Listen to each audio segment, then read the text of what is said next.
Chers auditeurs, notre première invitée pour parler donc de cette inéligibilité de Marine Le Pen, c'est Guilain Benessa. Bonjour, merci d'être avec nous ce matin. Bonjour Liselotte, bonjour. Alors, je vais faire comme je vais essayer de le faire avec chacun de nos invités. Votre réaction lorsque vous avez appris que Marine Le Pen était inéligible? Est-ce que c'était quelque chose d'assez évident qu'on pouvait prévoir ou bien est-ce que vous avez quand même été un peu choqué? Alors au risque de vous décevoir ou Jamais. peut-être que ça correspond à nos entretiens habituels, je n'étais absolument pas désappointé, surpris ni rien en la matière. Je ne peux pas dire ça, ce serait faux.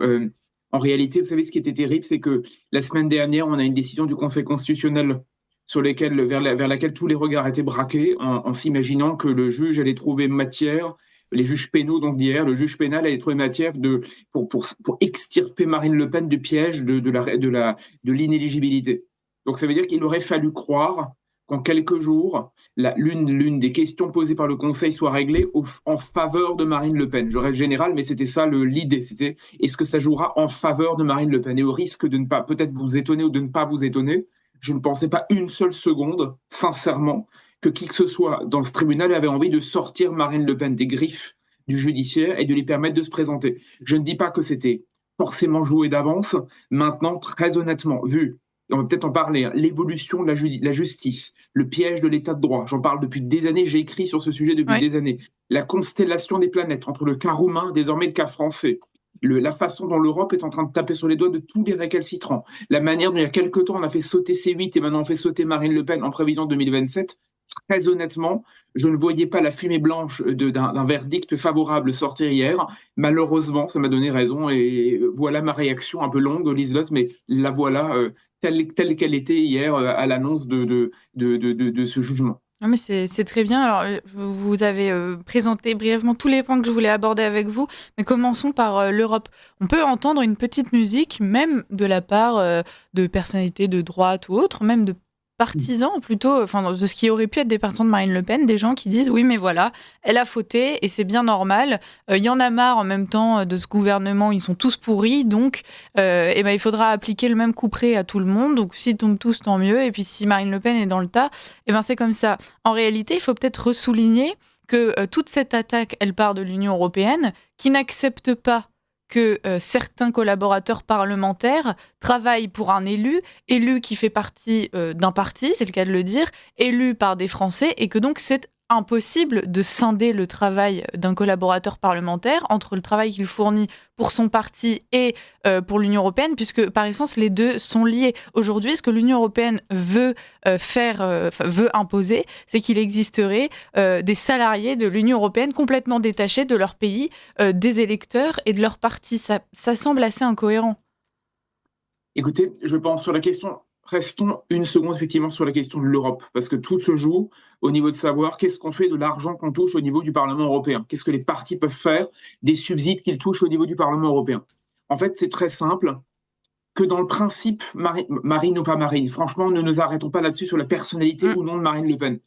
Que le parti ait su qu'il employait l'argent, comment dire, donné, les subsides accordés par l'Europe en contrepartie du nombre d'élus que le parti a au niveau du Parlement européen, oui, j'ai guère de doute, honnêtement, que le parti ait su et savait qu'il utilisait de l'argent et qu'il utilisait l'argent réservé à ses collaborateurs parlementaires pour en faire quelque chose au service du parti, plus que des collaborateurs attachés au Parlement européen. Honnêtement, j'ai du mal à le croire. Je crois que c'est assez clair. Manifestement, alors, on n'a pas le jugement, mais manifestement, tout est assez accablant en termes de pièces. Maintenant, pour moi, la question n'est pas là.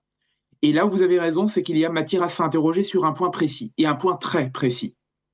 Dans les réquisitions, à l'époque, qui avait été prononcé au mois de novembre, me semble-t-il, dans les réquisitions, il avait notamment été reproché au Rassemblement national de méconnaître les lois globalement de la démocratie européenne, notamment du Parlement européen. Alors, là, soyons sérieux 2 secondes. Le Parlement européen est tout sauf un organe démocratique. Le Parlement européen, tout le monde s'en fout, il a absolument zéro pouvoir, c'est la Commission qui peut tout, le Parlement s'incline, premier élément. Deuxième élément sur le Parlement européen, c'est le temple des lobbies, de l'arrangement, des compromissions et d'une espèce de caisse de résonance qui n'a strictement rien à voir avec, on va dire, la véritable démocratie, une vraie démocratie. Vous savez, une démocratie transparente, qui fonctionne bien, où il y a une représentativité. Le Parlement est le temple de l'entre-soi, du lobby voire de la corruption, et nombre d'affaires ont déjà éclaté. Alors, m'expliquer aujourd'hui, et c'est là la conclusion, la vraie conséquence et la vraie conclusion, nous expliquer aujourd'hui qu'une chef de parti ne peut pas se présenter à l'élection majeure, j'allais dire l'élection reine, la seule qui compte encore dans notre démocratie en déshérence, qui ressemble à un village Potemkin de la démocratie. Je veux dire, à part la démocratie présidentielle, à part l'élection présidentielle, aucune autre véritable élection ne compte dans ce pays. Donc expliquer que la chef de parti, nantie de 37% dans les sondages en prévision du premier tour, ne peut pas se présenter à la seule élection qui compte en raison de règles fixées au niveau d'un Parlement européen dont tout le monde se fout, qui n'a pas de pouvoir, qui n'est pas représentatif et qui n'est ni plus ni moins qu'une caisse, une caisse enregistreuse des délires de la Commission européenne, sincèrement, c'est se moquer du monde au nom même de la démocratie qu'on prétend défendre dans ce jugement et qu'on prétendait mettre en avant dans les réquisitions. En gros, il n'y a rien qui va à tous les étages, mais on va nous expliquer que c'est normal au profit de règles invraisemblables, effectivement inventées par l'Europe petit à petit pour phagocyter en réalité les âmes et empêcher au nom de la transparence, faire au nom de la transparence qu'il y ait ce genre de cas de figure qui se produisent. Vous dites que tout va mal à tous les niveaux, effectivement, et là, le point précis qui est soulevé, le principal, disons, c'est ce fameux gouvernement des juges. Aujourd'hui, il y a une porosité totale entre ce qui relève du juridique et du politique, et là, c'est peut-être l'un des problèmes majeurs, c'est qu'on a 3 juges, 3 magistrates qui choisissent à la place de 13 millions de Français l'avenir politique du pays. Vous savez, le piège, et hier soir on l'a vu, hein, il y a eu le bal des faux culs, je veux dire, entre les gens qui ont... Je rappelle quand même qu'en novembre, lorsque les réquisitions avaient été prononcées, il me semble à l'époque que pas mal de gens s'étaient quand même insurgés s'agissant de la perspective que Marine Le Pen fasse l'objet d'une inéligibilité immédiate. Et que l'exécution soit provisoire. C'est-à-dire que l'élection provisoire soit prononcée, pardonnez-moi. Je crois qu'à l'époque, pas mal de gens se sont quand même insurgés. Hier soir, à part quelques-uns, tout d'un coup, c'était formidable. La justice doit passer, surtout ne rien dire, parce que vous savez, le point de la justice est ferme et il mérite d'être respecté. En gros, c'est ce qu'on a entendu. Mais là-dessus, il y a un problème de fond. Dont personne véritablement ne parle et qu'il faut aborder de front. Nous croyons tous, j'ai arrêté de le croire il y a longtemps, mais nous croyons tous collectivement dans une sorte de stupeur généralisée, matinée de bonne conscience, qu'un jugement tomberait de façon objective ou neutre, qu'il y aurait d'un côté le droit, de l'autre côté la société, qu'il y aurait d'un côté les juges, de l'autre côté les politiques, qu'il y aurait d'un côté les spécialistes ou les experts de la norme, de l'autre côté les Français. Ça n'existe pas. C'est-à-dire que lorsqu'un jugement est rédigé, aussi juste et proportionné qu'il soit, aussi raisonnable qu'il soit, il est écrit par des gens comme vous et moi, de chair et d'os, qui ont leur petit stylo plume, qui dépendent de leur greffier, qui dépendent de l'appareil judiciaire, qui lui-même est parfaitement au courant et est parfaitement conscient de la société, de l'état du pouls de la société. Ce qui fait que croire aujourd'hui qu'il y aurait qu'on ne devrait pas critiquer ce jugement parce que, vous vous rendez compte, c'est mettre fin à l'indépendance de la justice, ou c'est aborder l'indépendance de la justice ou l'autorité de la justice, là les bras m'en tombent. Imaginez, je n'aurai jamais de preuves, on n'en aura certainement jamais, et la question n'est même pas là. Imaginez une seule seconde que qui que ce soit puisse prendre une décision pareille sans que les téléphones ne soient allumés, sans que des coups de fil ne soient passés, sans que des discussions ne soient envisagées, sans que des répercussions ne soient discutées au sein même de la formation de jugement, c'est totalement invraisemblable. Et vous savez, je prends juste un exemple précis, et je ne vais pas rentrer dans une discussion historique longue ce matin. En 1971, le Conseil constitutionnel a rendu l'une des décisions les plus fondamentales de son histoire. Un truc qui a, en gros, changé la face du droit français, qui petit à petit s'est vu perclus par le droit européen, les normes internationales, etc. Je ne rentre pas dans le détail. À la fac, j'ai appris, je vous assure, sur les bancs de la fac, c'était une décision fondatrice prise par des juges, on va dire, progressistes en avance sur leur temps. Et après avoir vérifié et fait des recherches, c'était juste une sombre affaire de décoration, de coups de fil passés entre le président du Sénat et le président du Conseil constitutionnel à partir de moyens de pression et de coups de fil relatés par les intéressés dans leur mémoire. Ça veut dire qu'au plus haut niveau, la décision la plus importante de l'histoire n'est rien d'autre qu'une sombre affaire de règlement de compte et de coups de fil passés à l'aveugle le soir pour faire pression. Ne me dites pas une seule seconde, Liselotte, que vous ne croyez pas que dans l'affaire Le Pen, Bénédicte Pertuis ou qui que ce soit d'autre qui était la tête du tribunal hier ne se sont pas demandé franchement durant tout le week-end et durant les semaines dernières comment faire pour, en gros, trouver une porte, une espèce d'issue, une espèce de voie pour assurer la justice tout en faisant, d'une certaine manière, le nécessaire. Hier, je vais vous dire, c'est ce qui a été fait. Le nécessaire a été fait, si vous voyez ce que je veux dire. Il y a un autre problème, c'est que quel magistrat aujourd'hui, quel juge prendrait le risque de sortir Marine Le Pen de ce mauvais pas? Quand bien même il y en aurait un, est-ce que vraiment il pourrait prendre ce risque? Est-ce qu'il n'y a pas une pression énorme dans cette profession? Ah, mais c'est exactement ça, la pression est énorme.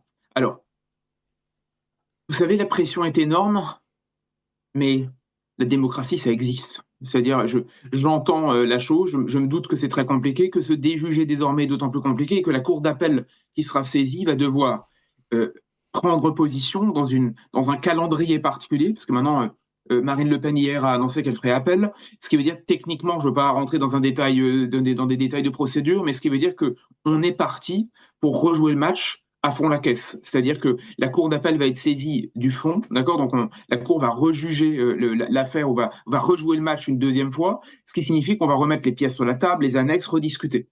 Donc premier élément qu'il faut avoir à l'esprit, le calendrier judiciaire qui est annoncé entre 18 et 24 mois, quelque chose comme ça, il n'est pas forcément acquis qu'il soit respecté. Ce qui veut dire que si ça se trouve, l'arrêt d'appel sera rendu peut-être après l'élection présidentielle. Ouais. Ça casserait tout. Maintenant, sur la question de savoir quelle latitude est laissée au juge.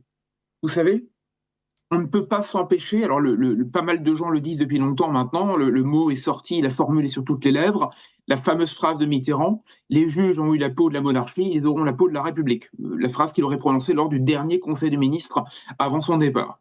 C'est très simple, hier soir, cette formule m'est quand même venue immédiatement parce que, même si la pression est énorme sur les juges, ils doivent bien comprendre que ce qui se joue ici, c'est un coup d'État de droit, un coup d'État de droit, qui peut avoir des répercussions telles sur la société française et aussi sur la défiance des Français à l'égard de la politique et de la démocratie, de leur démocratie qui est telle que les conséquences peuvent être dramatiques. Ça peut être un raz-de-marée. Donc je pense qu'aujourd'hui, on ne peut pas faire l'économie d'une réflexion globale à partir de la justice elle-même sur la désaffection des Français envers la classe politique, le système, comme on dit, et d'autant plus le système judiciaire.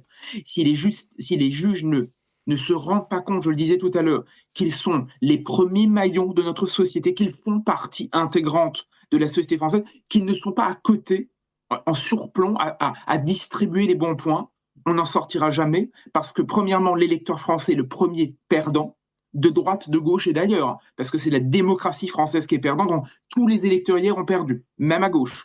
Ils ne s'en rendent pas compte parce qu'ils pensent qu'on peut avancer comme cela, mais ça ne marche pas ainsi. Toute la représentation doit être présente lors de l'élection. Et deuxièmement, parce qu'à terme, dans une société déjà fragmentée, scindée, fissurée, entre la France des villes et la France des champs, périphérique et métropolitaine, dans cette espèce de France en déshérence, la désunion va s'accélérer, la fissure va s'accélérer, et tous ceux qui sont derrière Marine Le Pen, bon gré, mal gré, classe populaire, pas classe populaire, vont se dire, finalement, je ne compte pas, et tout est fait pour que je ne puisse plus aller voter. Le mieux, ce sera peut-être de ne plus y aller, et vous verrez un jour, l'élection présidentielle elle-même, la seule élection qui compte encore, si ça se trouve, il y aura 20 ou 25% des gens qui se déplaceront pour participer. Là, nous aurons tout gagné, c'est-à-dire nous n'aurons ni 5e République qu'Emmanuel Macron est en train de lancer par-dessus bord, ni démocratie française qu'on aura flinguée avec une participation absente au nom d'un État de droit qui aura eu la peau de la démocratie française. Oui, parce qu'en l'état actuel des choses, la démocratie ne semble pas particulièrement être un modèle d'avenir pour assurer nos libertés, nos droits, ou simplement notre capacité de nous exprimer, Guilain Benessa. Vous savez, je pense qu'on en a parlé avec vous, Liselotte, il y a quelque temps. J'avais l'occasion de dire, à cette antenne, je crois, il y a 2 ans, me semble-t-il, je sortais mon bouquin sur le référendum à l'époque, vous m'aviez gentiment invité, et j'avais dit que le principe, je pense, c'est la disparition du bulletin de vote. C'est-à-dire que la démocratie est une babiole, désormais, ça devrait être un trésor à chérir. Hein. Loin de moi l'idée de croire le contraire. Hein. Mais la démocratie est une babiole qu'on est en train d'envoyer par-dessus bord en s'imaginant qu'on a des solutions de remplacement. Alors, les solutions de remplacement, elles sont variées et elles sont d'une tristesse et d'une corruption généralisée qui mérite qu'on s'y attarde une seconde en ce 1er avril bien triste, tout de même. Premièrement, on nous vend l'état de droit. l'état de droit, disons la vérité, c'était une belle affaire il y a 100 ans, désormais l'état de droit, c'est le gouvernement des juges. Ouais. On a beau pousser des cris d'orfraie, en discuter 20 ans avec des gens qui s'esbaudissent. Je veux dire, ça fait des années que j'ai écrit sur le sujet. L'état de droit, oui, à l'origine, désormais, c'est la tyrannie des juges, même pas le gouvernement des juges. Voilà ce que c'est devenu. Deuxième possibilité, prenons l'échelle européenne. Les juges sont toujours là, mais on envisage la deuxième solution, la Commission européenne, c'est-à-dire une armée de fonctionnaires non élus, évidemment surpayés, assistés par des juges européens que personne ne connaît, évidemment non élus eux-mêmes, qui fonctionnent en vase clos sur un modèle qui est, on va dire, autocratico-bruxello-soviétique, quelque chose comme ça. C'est cette espèce de, avec Thierry Breton en renfort tous les 15 jours pour nous expliquer, lui qui n'est plus commissaire, pour nous expliquer qu'Elon Musk c'est épouvantable, que Donald Trump est le fils caché d'Adolf Hitler et que Vladimir Poutine, en réalité, c'est Staline Empire. On va dire ça comme ça. Cette espèce de soviétisation de l'Union européenne est une autre manière de sortir de la démocratie. Donc, concrètement, et évidemment, ne parlons pas du droit international, il y aurait beaucoup à dire sur l'entrisme et l'extraterritorialité du droit américain qu'on a parfaitement accepté depuis des décennies, tout le monde s'en réjouissait et qu'on n'aime plus du tout lorsqu'il s'appelle Donald Trump. Passons là-dessus. Mais ça signifie que ce qui nous reste aujourd'hui, c'est un centre de gravité historique qui s'appelle la démocratie. Le gouvernement du peuple, par le peuple et pour le peuple. Ce qui veut dire que cette arme, aussi symbolique a priori soit-elle, est l'arme fondamentale entre les mains des populistes. Le RN en tête, peut-être les autres, j'allais dire, mais pas que les populistes, les démocrates de souche. Les démocrates de souche, parce que en réalité, les pro-européens, les europhiles ne sont pas démocrates. Ça fait longtemps qu'ils ne le sont plus, donc c'est même pas la peine de les chercher. Donc je pense que c'est très simple. Le RN en même temps aujourd'hui est sur une corde raide, et sur la corde raide, mais en même temps a de son côté le respect de la démocratie, c'est-à-dire de se porter comme le garant de cette chose que personne ne respecte sauf lui. Il y a quand même une porte à trouver avec cela, en trouvant peut-être un remplaçant, mais avec une espèce de fibre démocratique en bandoulière. Je suis persuadé qu'il y a encore beaucoup à faire. Les Français en ont ras-le-bol de ce système-là, comme on le dit. Ils savent qu'il faut tenir à cette démocratie. Il n'est pas certain qu'ils ne se réjouissent pas à terme que quelqu'un reprenne le flambeau, même dans des temps obscurs. On va finir sur ces mots, Guilain Benessa, et on va continuer de toute façon, chers auditeurs, à parler de ce sujet tout au long de la matinale. Merci beaucoup pour votre analyse, toujours aussi pertinente, Guilain Benessa. Et puis on vous retrouve très bientôt, parce qu'à mon avis, ce n'est que le début du feuilleton, ou la suite d'ailleurs, puisqu'il a commencé il y a bien longtemps. Merci et à très bientôt, Guilain Benessa.